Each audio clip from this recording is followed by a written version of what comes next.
aqui na Sociedade Hípica Paulista, ao lado do cavaleiro Marcelo Blesman, grande cavaleiro, grande treinador, querido por todos na comunidade hípica. E hoje a gente vai bater um papo sobre essa carreira dele, porque é uma vida dedicada ao cavalo.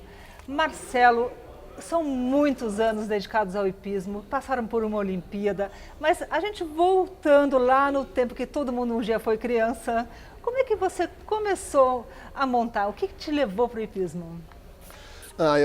Eu nasci no sul, né? Sou gaúcho, até por tradição, normalmente a gente monta cavalo desde pequeno. Por acaso, meus avós tinham fazenda, né? E eu comecei a montar pelo na fazenda, acho que desde que eu me conheço por gente. Em 3, 4 meses já me botava em cima lá no sul, a gente chama de petiço, né? Que são os cavalos pequenininhos. E eu acabei chegando na hípica aos 9 anos. Mas eu já era muito firme a cavalo quando eu cheguei, né? E foi só aprender as técnicas, né? Mas a cavaleiro, acho que eu comecei com 4 meses de idade. Então, seus avós mesmo que incentivaram os seus pais? Meu pai tinha feito CPR, era um apaixonado pelo esporte, coisa e tal. E acabou me levando. E na sequência, para quem me conhece, a minha mãe acabou casando no segundo casamento, né? Separou do meu pai. E eu tive como padrasto um oficial de cavalaria, Coronel Gilberto Fonseca, né? E aí, não preciso mais contar. Aí, obviamente, que eu não saí mais do lado dos cavalos. Quem foi seu primeiro professor, assim, para lapidar você, para te ensinar a base do hipismo? Então, eu montei um pouco na escolinha, eram variados, mas um ano depois de escolinha, eu passei, meu primeiro professor, na verdade, foi um sargento, chamava Sargento Severo. Mas ele não era Severo, era o nome dele mesmo, né? E até hoje eu falo com carinho dele, ele quando me vê chora, esquimbar quatro, que eu sempre lembro dele, mas é verdade, né? O primeiro, sempre te lembra, né? E a primeira competição? A primeira competição, eu vou te contar que eu ganhei, era uma prova de escolinha e eu ganhei, um cavalo chamado Lobo, lá no Porto Alegre, na pista de grama, lá era uma meia gincana e saltava metade da pista, a outra metade da pista você fazia lá umas brincadeiras. Poxa, mas é muito bom, primeira competição e já ganhar, o que você sentiu?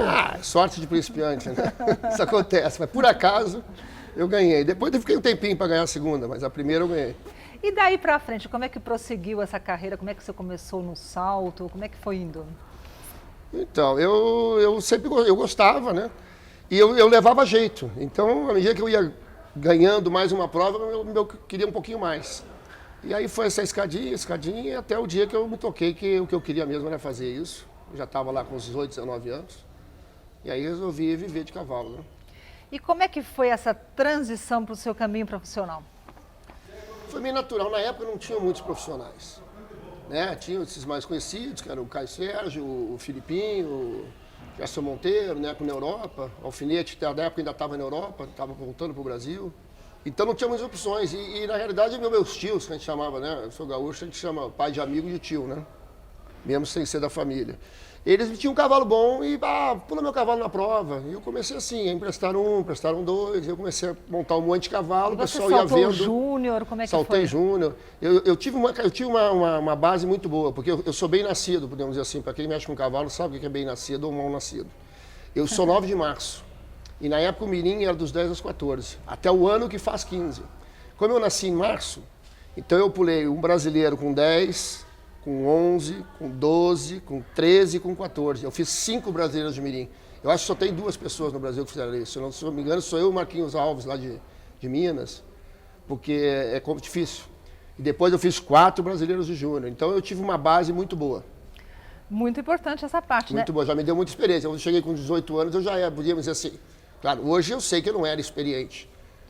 Hoje eu ainda acho que ainda tem. Quanto mais eu sei, mais eu acho que ainda tem para saber. Mas para a turma, para a minha turma, eu já era um cara bem experiente. E aí você veio logo para São Paulo? E na realidade eu vim me radicar em São Paulo mesmo em 1993. Daí 83, 84, não foi o período da Olimpíada de Los Angeles? Foi um período muito bom. Eu ainda consegui ir para a Olimpíada, na época eu tinha 20 anos que o Brasil não ia, para a gente era uma coisa... Foi um novo start, né? Um novo início. Foi quando a gente resolveu. Tinha uma turma boa ali, uma geração nova, com vontade. Meu colega de clube aqui, o Caio Sérgio, o Jorge Carneiro, que é um cavaleiro do Rio, que ficou muitos anos sem montar, agora voltou, e o Vitor Alves Teixeira. E seu companheiro, o cavalo, foi o MC Alpes, que acho que todo mundo que teve a oportunidade de conhecê-lo se lembra dele. Fala um pouco sobre esse cavalo, sobre a importância do MC Alpes na sua vida, na sua carreira. Então, o Alpes, acho que a importância dele foi porque, como há 20 anos o Brasil não ia, E a gente achava, na época, as Olimpíadas eram muito grosseiras, né? Umas coisas enormes, tinha muito refúgio, muita coisa. E o Alpes, ele era um cavalo, ele era um furo abaixo de uma Olimpíada, obviamente. Mas na época, garoto, cheio de vontade, né? A gente conseguiu ir lá e fazer o melhor possível. E o legal foi que a saída foi com o cavalo BH, né? Foi o primeiro cavalo BH que foi representar o Brasil fora aí. Em uma competição importante. Então, acho que isso aí também deu um start legal para a criação, né? A criação já começou, assim, vamos dizer, com um talismãzinho, né? Pô, o primeiro que a gente criou era um filho de um puro sangue, né? Com uma égua mestiça, não era nem um BH de hoje, né? Mas ele deu um cavalo muito saltador, ele era muito ganhador. Ele não tinha lá o furo do 1,60 m, talvez o 1,60 m foi o conjunto que conseguiu fazer. Mas ele era um cavalo ganhador. Esse cavalo ganhou muita prova, com o Filipinho, um pouco antes de mim, depois comigo, bastante prova, com vários grandes prêmios. Eu queria falar um pouquinho mais sobre os principais cavalos da sua carreira sem ser o MC Alpes. Quais foram os cavalos assim que você pode destacar? Um cavalo que me chamava muita atenção, e para todo mundo conhecer, hoje é um cavalo chamado Quarupi. Era um puro sangue, começou a treinar com 7 anos de idade. E na época, quando a gente saía, porque ainda era governo militar, aquelas coisas todas, né? A gente saía para pular. Na teoria, as confederações pagavam tudo e automaticamente você estava à mercê deles. Eles que meio que diziam para que lado você ia.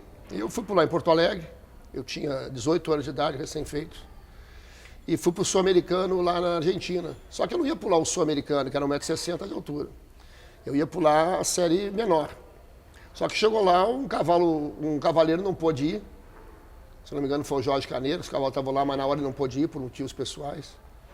E o general Anísio, que era o presidente da confederação, falou: Marcelo, você vai na prova. Eu falei: mas doutor, eu nunca pulei 1,60 m, não quero saber. Aqui é confederação, na época era outro governo, né? Não quero saber, você vai na prova. E eu fui. Por isso que esse cavalo me chamou a atenção, porque eu não tinha a menor experiência na altura. E eu fiz uma falta no primeiro dia no número 1, e fui terceiro no geral. Então, eu chamava o Quarupi. Então, esse é um cavalo que, infelizmente, ele morreu de cólica repentinamente um ano depois. Esse cavalo teria feito uma carreira, não tenho dúvida, espetacular. Montei os cavalos do Bergabe, Vodan, na Europa, um cavalo chamado Ferriman, que eu fiz bons eventos. Adriana, Frederico, Boldó, teve alguns cavalos conhecidos aí, o Tamburevo, né? Teve alguns. Tiveram alguns. Tamburevo, você chegou a saltar o que com ele? Saltei bastante. Fui segundo no Grande Prêmio da Argentina. Uma situação polêmica, porque era eu e o Roberto Tagli no desempate e a vara subiu e ficou presa no paraflanco, aquela que cai, não cai. Aí teve aquela, não briga, mas teve aquele auê todo, né, para saber é falta ou não é falta, obviamente que deram como se fosse falta, porque era o Tagli, que era o rei da Argentina na época, contra o brasileiro. Mas tudo bem, valeu. Campeão moral da prova, entre aspas. E você mencionou aí antes um pouquinho, o coronel Gilberto Pio da Fonseca foi um grande amador e ele ajudou um pouquinho nessa evolução do hipismo brasileiro para ficar cada vez mais técnico. O que você pode dizer, que ele foi seu padrasto, um pouco seu pai também, da relação com ele, o que você pôde aprender com ele? Principalmente que a gente sempre tem que aprender.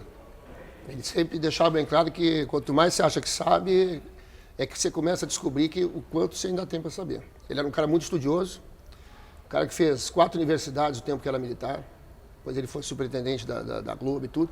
E exatamente essa influência que ele teve na armação do Brasil é porque ele foi para a Europa, assistiu a Olimpíada de Los Angeles, foi quando vieram os ganchos novos, as varas novas, mais leves e tudo, e ele ficou com aquilo na cabeça. Enquanto ele não foi lá e não buscou, não fez 2, 3 cursos e não trouxe para o Brasil essa tecnologia nova ali, no caso do material novo, né? Ele não sossegou.